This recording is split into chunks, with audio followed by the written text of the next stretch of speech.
মানুষ আজ স্বাধীনতাকে বুঝতে গিয়ে নিজের মর্যাদাকেই ভুলে যাচ্ছে। যে মেয়ে একসময় ঘরে বসে কোরআনের আয়াত তিলাওয়াত করত, সে আজ রাস্তায় দাঁড়িয়ে জিজ্ঞেস করছে, আমার সৌন্দর্য কি পাপ? তাহলে আল্লাহ কেন দিলেন?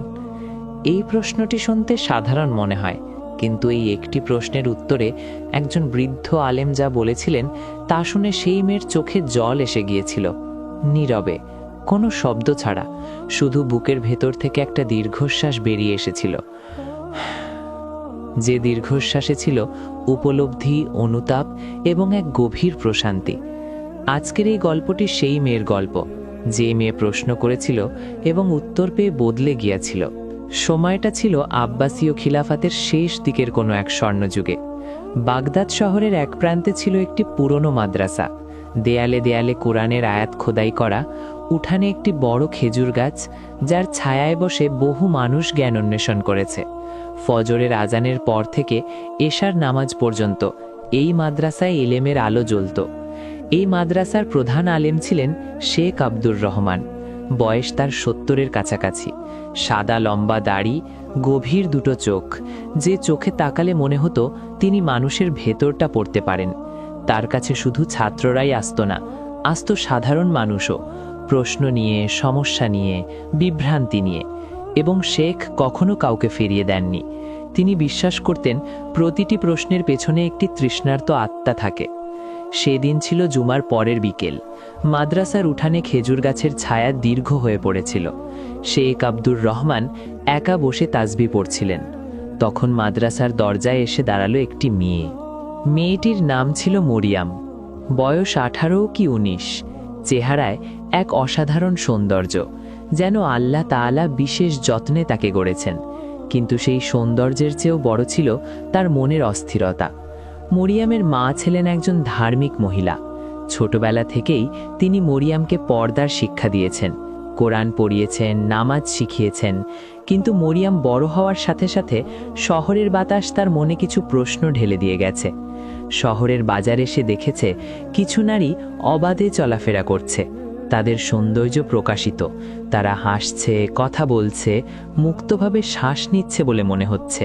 আর মরিয়াম নিজে চাদর টেনে মুখ ঢেকে হাঁটছে, যেন সে লুকিয়ে আছে, যেন তার অস্তিত্বটাই কোথাও লজ্জার। এই অনুভূতি তাকে দিনের পর দিন কষ্ট দিয়েছে। সে কাউকে বলতে পারেনি। মাকে বললে মা কষ্ট পাবেন, বান্ধবীদের বললে তারা হয়তো ভুল বুঝবে। কিন্তু প্রশ্নটা বুকের ভেতরে জমতে থাকে। এক সময় সে সিদ্ধান্ত নিল সে শেখ আব্দুর রহমানের কাছে যাবে। সেদিন সে তার মায়ের কাছে অনুমতি নিয়ে একটি কাজে বেরিয়েছিল। মায়ের হাতের বাগানের মুরগির ডিম নিয়ে পাশের বাড়িতে পৌঁছে দিতে হবে। সাথে সাথে সে ঠিক করে নিল পথেই মাদ্রাসায় একটু থামবে, শেখের সাথে কথা বলবে। মরিয়াম সেদিন হাতে একটি ঝুড়ি নিয়ে বেরিয়েছিল। ঝুড়িতে ছিল 10টি তাজা ডিম, মায়ের বাগানের মুরগির ডিম, সদ্য দেওয়া, তাজা, ভেতরে জীবনের সম্ভাবনা। পথটা ছিল পাথরে মোড়া এবড়ো খেবড়ো, বাগদাদের পুরনো গলির পথ, যেখানে পায়ের নিচে পাথর, পাশে দোকান, মাথার ওপর রোদ। মরিয়াম অত্যন্ত সাবধানে হাঁটছিল। প্রতিটি পদক্ষেপ সে মেপে নিচ্ছিল। ঝুড়িটা বুকের কাছে ধরে রেখেছে 2 হাতে। কোনো ঝাঁকুনি যেন না লাগে, কোনো ধাক্কা যেন না পায়। পাশ দিয়ে একটি ছেলে ছুটে গেল। মরিয়াম থমকে গেল, হাতটা আরও শক্ত করে ঝুড়ি ধরল। একটু সামনে রাস্তায় পানি জমা। মরিয়াম পাশ দিয়ে সরে গেল। পা পিছলে গেলে ডিম পড়ে যাবে। একটা গর্ত মরিয়াম লক্ষ্য করল আগেই। পা তুলে সাবধানে পার হলো। সে জানত ডিম একবার ভেঙে গেলে আর ফেরানো যায় না। সেই মুহূর্তের অসাবধানতা চিরকালের জন্য ক্ষতি করে দেয়। তাই সে হাঁটছিল ধীরে, নিঃশ্বাসটাও যেন সাবধানে নিচ্ছিল। মনে শত প্রশ্ন, বুকে শত ভার, তবু হাতের ঝুড়ি থেকে চোখ সরাচ্ছিল না। ঠিক এই অবস্থায় সে মাদ্রাসায় পৌঁছালো। শেখ আব্দুর রহমান উঠানে বসেছিলেন। মরিয়ামকে দেখে তিনি মৃদু হাসলেন, বললেন, আসো মা, কি দরকার তোমার? মরিয়াম থামল, হাতের ঝুড়ি মাটিতে সাবধানে নামা রাখল। তারপর শেখের দিকে তাকিয়ে বলল, হুজুর, আমার মনে একটা প্রশ্ন অনেক দিন ধরে। আমি জানতে চাই, যদি আল্লাহ নারীকে সৌন্দর্য দিয়ে থাকেন, তাহলে সেই সৌন্দর্য কেন ঢেকে রাখতে হবে? পর্দা কি তাহলে আল্লাহর দেওয়া নেয়ামতকে অস্বীকার করা নয়? কথাটা বলতে গিয়ে তার গলা একটু কাঁপল, সে জানত না এই প্রশ্নে শেখ কষ্ট পাবেন কিনা, রাগ করবেন কিনা। কিন্তু শেখ রাগ করলেন না। তিনি কিছুক্ষণ চুপ রইলেন, তার গভীর চোখ দুটা মরিয়ামের মুখের দিকে, যেন প্রশ্নটাকে তিনি ভেতর থেকে অনুভব করছেন। তারপর তিনি ধীরে ধীরে বললেন, মা, তুমি যে ঝুড়িটা নিয়ে এসেছো, ওর মধ্যে কি আছে? মরিয়াম একটু অবাক হলো, বলল, ডিম হুজুর। কতটি? 10টি। আর তুমি কি সাবধানে নিয়ে এসেছো? মরিয়াম বলল, হ্যাঁ হুজুর, খুব সাবধানে। রাস্তায় পাথর ছিল, পানি ছিল, আমি ধীরে ধীরে হেঁটেছি যাতে একটিও না ভাঙে। শেখ মাথা নাড়লেন, তারপর বললেন, কেন? ডিম ভেঙে গেলে কি হয়? মরিয়ম একটু ভাবল, বলল, ভেঙে গেলে নষ্ট হয়ে যায়, আর রাস্তায় ভেঙে গেলে কাজেও আসে না, বরং ময়লা হয়ে পড়ে থাকে। শাইখ বললেন, ঠিকই বলেছ। এখন বলো, ডিম কি এমনিই মূল্যবান, নাকি তার একটা নির্দিষ্ট কারণ আছে? মরিয়ম বলল, ডিম মূল্যবান কারণ এটা খাওয়া যায়, পুষ্টি দেয়, আর যদি তা দেওয়া হয় তাহলে মুরগির বাচ্চা হয়, জীবন তৈরি হয়। শাইখ আস্তে আস্তে মাথা নাড়লেন, যেন তিনি খুশি হয়েছেন। তারপর বললেন, তাহলে শোনো মা, এই ডিম যদি সঠিক সময়, সঠিক জায়গায়, সঠিক মানুষের হাতে পৌঁছায়, তাহলে তা পুষ্টি দেয়, জীবন দেয়, আনন্দ দেয়। কিন্তু যদি এই ডিম রাস্তার মাঝখানে পড়ে ভেঙে যায়, তাহলে কি হয়? রোদে পুড়ে দুর্গন্ধ ছড়ায়, পথচারীর পায়ে লাগে, কুকুর এসে চেটে যায়। যে মানুষটার জন্য নেওয়া হয়েছিল সে পায় না, আর যে নিয়ে যাচ্ছিল সে লজ্জা পায়। এই একটি ডিমও সঠিক স্থান ও সঠিক সময় ছাড়া কোনো মর্যাদা রাখে না। মরিয়ম চুপ করে শুনছিল, কিন্তু এখনও বুঝতে পারছিল না ডিমের সাথে তার প্রশ্নের কি সম্পর্ক। শায়েখ যেন তার মনের কথা জানতেন। তিনি একটু থেমে আবার বললেন, এবার মূল কথায় আসি। শায়েখ আব্দুর রহমান সোজা হয়ে বসলেন। তার কণ্ঠস্বর গভীর হল, শান্ত, কিন্তু ভেতর পর্যন্ত স্পর্শ করার মতো। তিনি বললেন, মা মরিয়ম, তুমি জিজ্ঞাসা করেছিলে, আল্লাহ যদি নারীকে সৌন্দর্য দিয়ে থাকেন তাহলে কেন ঢাকতে হবে? এখন আমি বলি, এই ডিম যদি এতটাই মূল্যবান হয় যে তুমি সাবধানে হেঁটে এনেছো, ধাক্কা থেকে বাঁচিয়েছো, পানি থেকে সরিয়ে গেছো, রোদে ফেলে আসনি, তাহলে নারীর সৌন্দর্য কি একটি ডিমের চেয়ে কম মূল্যবান? একটি ডিমের জন্য তুমি পথ বেছে হাঁটো, কিন্তু নারীর সৌন্দর্য যা আল্লাহ তাআলা বিশেষ আমানত হিসেবে দিয়েছেন, তার জন্য কি কোনো সুরক্ষা থাকবে না? একটি ডিমেরও সঠিক জায়গা আছে, সঠিক সময় আছে, সঠিক মানুষ আছে। তাহলে নারীর সৌন্দর্যেরও একটি নির্দিষ্ট জায়গা আছে, একটি নির্দিষ্ট মানুষ আছে, এবং একটি নির্দিষ্ট সময় আছে। সেই জায়গাটা হলো ঘর, সেই মানুষটা হলো স্বামী, সেই সময়টা হলো হালাল সম্পর্কের পর। এর বাইরে যখন সৌন্দর্য অবারিত হয়ে যায়, তখন সেই সৌন্দর্য আর সম্মানিত থাকে না। সে হয়ে যায় রাস্তায় পড়া ভাঙা ডিমের মতো। সবাই দেখে, সবাই ব্যবহার করে, কিন্তু কেউ মূল্য দেয় না। মরিয়মের চোখ ভরে এলো। সে নিজেও বুঝতে পারছিল না কেন, কিন্তু বুকের ভেতরে কোথাও যেন একটা শক্ত দেওয়াল ছিল, সেই দেওয়ালে ফাটল ধরছিল। শায়েখ বলতে থাকলেন, মা, তুমি যখন রাস্তায় হাঁটো আর মানুষ তোমার দিকে তাকায়, তুমি কি মনে করো তারা তোমাকে সম্মান করছে? না মা, তারা শুধু দেখছে, যেভাবে মানুষ রাস্তার দোকানের জিনিস দেখে, পছন্দ হলে কিনতে চায়, না হলে চলে যায়। কিন্তু তুমি কি কোনো দোকানের পণ্য? তুমি কি জানো যে মানুষ তোমার দিকে লালসার দৃষ্টিতে তাকাচ্ছে, সে কি তোমার ভালো চাইছে, নাকি সে শুধু তোমার সৌন্দর্য থেকে নিজে উপকৃত হতে চাইছে? আর যখন তোমার সৌন্দর্য একসময় কমে যাবে, তখন কি সে থাকবে? কিন্তু যে মানুষটা তোমাকে পর্দার পেছন থেকে ভালোবাসে, তোমার মনকে ভালোবাসে, তোমার চরিত্রকে ভালোবাসে, সে তোমার সৌন্দর্য কমলেও থাকবে, সে তোমাকে সম্মান করবে সারা জীবন। মরিয়মের কলা বুঝে এলো। সে কিছু বলতে পারছিল না, শুধু হাতের ওপর মাথা নামিয়ে দিল। একটা নিঃশব্দ কান্না তার বুকের ভেতর থেকে বেরিয়ে আসছিল।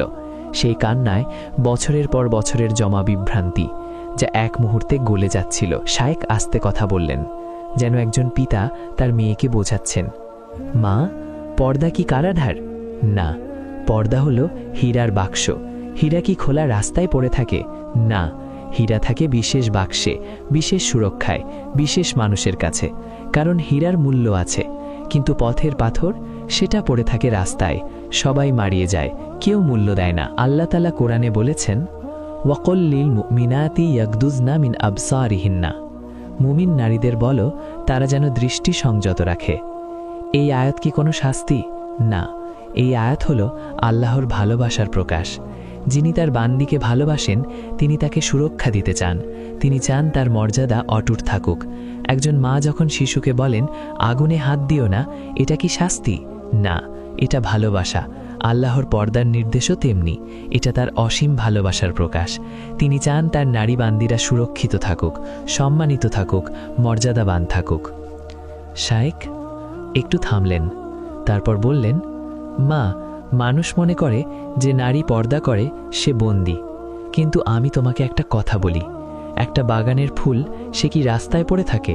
না, সে থাকে বাগানে, পরিচর্যায়, সুরক্ষায়, এবং সেই ফুল যখন সঠিক মানুষের হাতে যায় তখন সে আনন্দ দেয়, সৌন্দর্য দেয়, সুগন্ধ দেয়। কিন্তু একই ফুল যদি রাস্তায় ছুঁড়ে দেওয়া হয় তাহলে মানুষ পায়ে মারিয়ে যায়, কেউ মূল্য দেয় না। নারী হলো সেই বাগানের ফুল।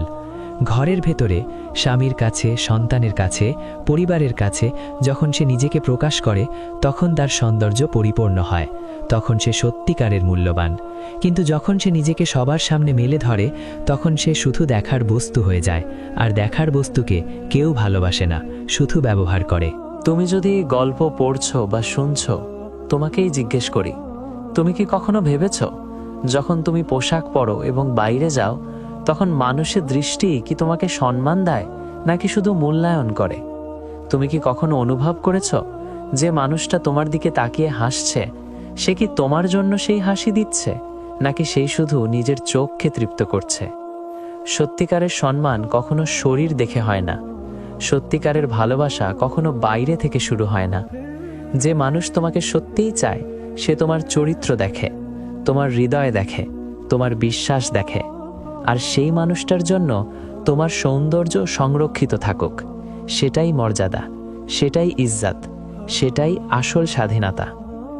মরিয়ম সেদিন মাদ্রাসা থেকে বেরিয়ে এসেছিল, কিন্তু যে মরিয়ম ঢুকেছিল আর যে বেরিয়ে এলো দুজন আলাদা। ভেতরে ভেতরে সে বদলে গিয়েছিল।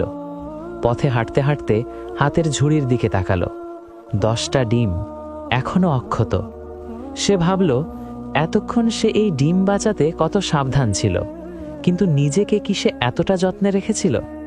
সে হাঁটতে থাকলো, চোখে জল, মুখে কোনো শব্দ নেই, কিন্তু বুকের ভেতরে এক নতুন শান্তি, যেন বহুদিন পরে কোনো একটা প্রশ্নের উত্তর মিলেছে, যেন দীর্ঘ পথ হেঁটে ঘরে ফেরা হলো।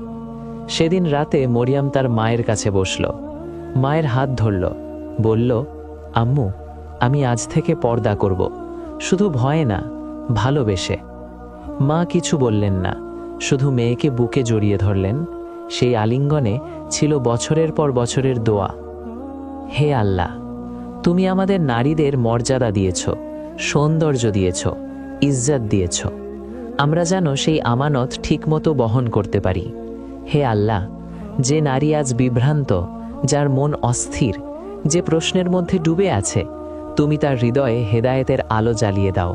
হে আল্লাহ, পর্দাকে আমাদের জন্য ভালোবাসার কারণ করো, ভয়ের শিকল নয়, ভালোবাসার চাদর করো।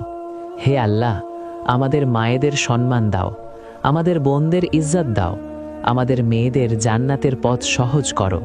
হে আল্লাহ, তুমি আমাদের ক্ষমা করো, তুমি আমাদের হেদায়েত দাও, তুমি আমাদের দুনিয়া ও আখেরাতে মর্যাদাবান করো। আমিন ইয়া রাব্বাল আলামিন। আমিন।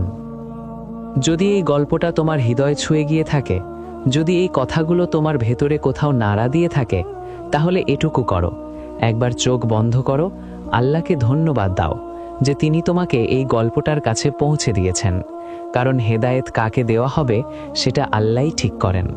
আর তুমি যদি চাও এমন আরও হৃদয়ে ছোঁয়া ইসলামিক গল্প, শিক্ষা এবং নাসিহাত পেতে, তাহলে আমাদের চ্যানেলটি এখনই সাবস্ক্রাইব করো, বেল আইকনে চাপ দাও যাতে প্রতিটি নতুন ভিডিও তোমার কাছে পৌঁছে যায়। কারণ একটি ভালো গল্প কখনো কখনো একটি জীবন বদলে দেয়। আল্লাহ হাফেজ।